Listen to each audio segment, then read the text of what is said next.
What's interesting is that the very first line, if you can see, it says U of A training, leave pride behind. It's all about remaining teachable.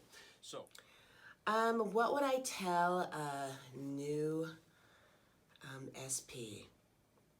Well, I would say to utilize the resources here. There's a lot of resources.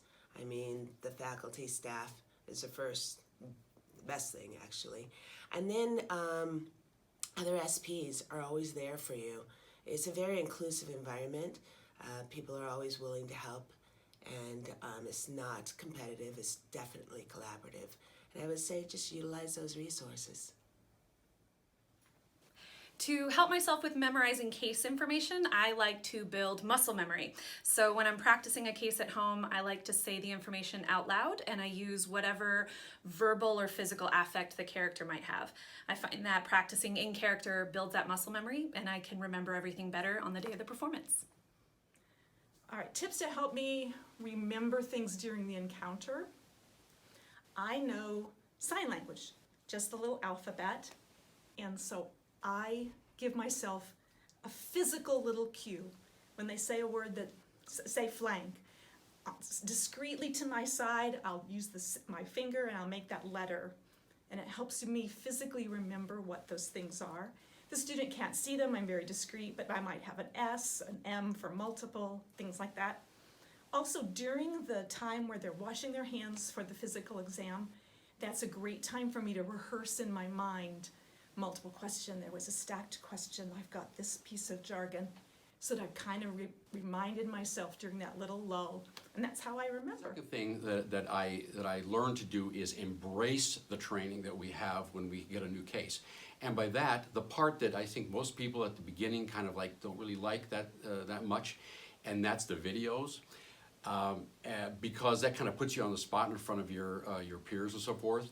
But I've learned to really embrace that, because the choices that the trainers make in those are designed to really get on the small little subtle things that you may have overlooked or haven't been brought up, or maybe that have changed. And I've gotten a lot of information and a lot of things from listening to other people's views on things and what they caught that I didn't, or some of the things that I caught that they didn't. So it's very, very important. Again, I've been doing this for almost 2 years, and I picked up 3 or 4 things in our last training just last week. So I'm telling you, this is a very, very important thing to do, is to embrace that. But My strategy for prepping for feedback is to write everything on paper first and then type it into the computer. So I'll do the paper checklist, and then I will write my I felt statements out and then type everything up. I find that this way, if I run out of time to type everything before feedback starts, I can just refer to my paper notes when I talk to the student instead of having to go back and forth between the computer and the student. Another thing that's really helpful in feedback for students is to be succinct. Don't over-explain or overwhelm with more advice and elaboration than necessary. sometimes I will go to look at the computer and say, I just want to check my notes for a minute, and that gives me an opportunity to look at the time. So I'm very, very careful to make sure that I've stayed within the time. All right, tips that I use to help score. First thing is I start scoring before the students even come in the room. I get into the learning space, make sure everything's right. I pull out the papers and I number them so that I've got their names and numbers. I'm all ready to go. Once the students finish the encounter, I take those papers out and I dump my brain.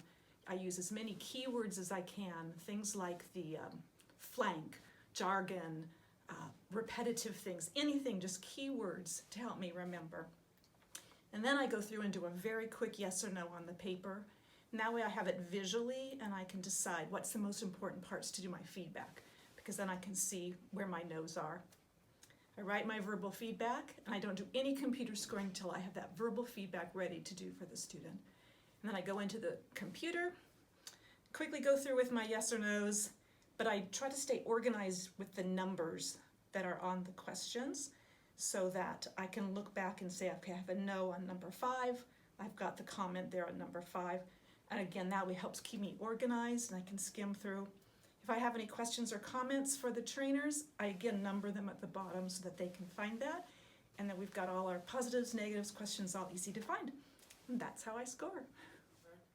I just go right to the computer and go through the checklist. And once I've gone through the checklist, that actually sets up my I felt statements. And so that's my process of doing that. So the first thing I do is I go through the whole checklist and I do all the yes and no's. And then I look at all the no's and I put the numbers in the comments that correspond to my no's. And I will put a one-word reminder of what it is that I need to remember to elaborate later on. Then I go down to the I felt statement and I do the second I felt statement, which is going to be some positive statement about them personally. So I've looked for that in particular as I'm doing the encounter, because that's something that can be really overlooked, but I think it's very, very important. Then I will generally go straight to the I felt statements and go so far as at least I felt blank when when you did blank. At least that far, and the other two, then I'll go up and begin elaborating on the items that I marked no. And then I will go down and I will finish the I felt statements. I'm generally have a complete form by the time the student walks in after about 10 minutes. Obviously, if I only have 5 minutes, then I'm not going to elaborate on my on the no's. I will simply have the one item that I'll elaborate later when I have time, and I will complete the I felt statements. Our goal is for every class of students to be even better than the class that came before them.